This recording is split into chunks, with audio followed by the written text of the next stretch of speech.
तुम्हाला माहित आहे का, कडधान्यांना मोड येण्यासाठी आवश्यक ओलावा लागतो. जर कडधान्य सुती फडक्यामध्ये बांधली आणि फडके खूप ओले राहिले तर कडधान्यांभोवती जास्त ओलावा साचतो. फडक्याच्या आत हवेची देवाणघेवाण ही कमी होते. तसेच अंकुरणाबरोबर सूक्ष्मजीवांचीही वाढ होऊ शकते. त्यामुळे कधीकधी कडधान्यांना कुबट आंबूस वास येतो किंवा जास्त वेळ ओलसर राहिल्यास कडधान्य ही चिकट होणे, बुरशी येणे हे प्रकार दिसून येतात. आता कडधान्य चाळणीमध्ये ठेवल्यावर नेमका काय फरक पडतो हे आपण पुढे बघणार आहोत. इथे मी पावशर मटकी ही स्वच्छ निवडून 2दा पाण्याने धुवून नॉर्मल पाण्यामध्ये रात्रभर भिजत घातलेली होती. मोड आणण्यासाठी आपण इन जनरल सुती कापडाचा वापर करतो, पण मी इथे चाळणीचा वापर करणार आहे. ही लहान छिद्रांची चाळण आहे. पावसाळ्यात आणि हिवाळ्यात कडधान्यांना मोड यायला जास्त वेळ लागतो. पावसाळ्यात आणि हिवाळ्यात आर्द्र वातावरण असतं. लहान मोड येण्यासाठी यांना 12 ते 24 तास लागतात, तर चांगले मोड येण्यासाठी 1 ते 2 दिवस वेळ लागतो. आणि उन्हाळ्यात उबदार वातावरणामुळे अनेकदा 12 ते 24 तासांमध्ये मोड दिसून येतात. आता चाळण बसेल पातेल्यावर असं एखादं पातेलं घ्यायचं आणि त्यात अगदी कोमट पाणी घालायचं. लक्षात ठेवा, पाणी चाळणीला लागू द्यायचं नाही, म्हणजे मोड चाळणीतून बाहेर आल्यावर मोडांनी पाण्यामध्ये आंघोळ करायला नको एवढं.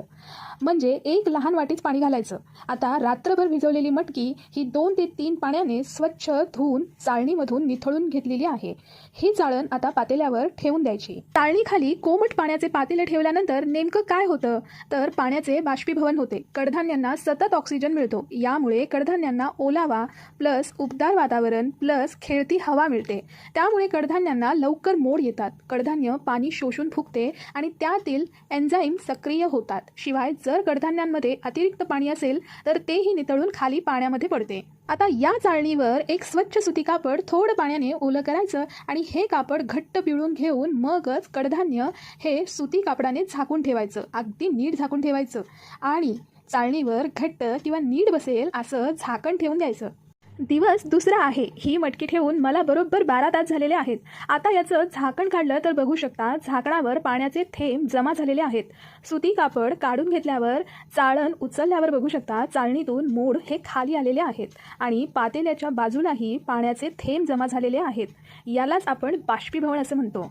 आता ही मटकी परातीत काढून घ्यायची. ही मटकी तरी मी फक्त 12 तास ठेवलेली होती. आणखीन जर 5-6 तास ठेवली असती तर अजून जास्त मोड आले असते.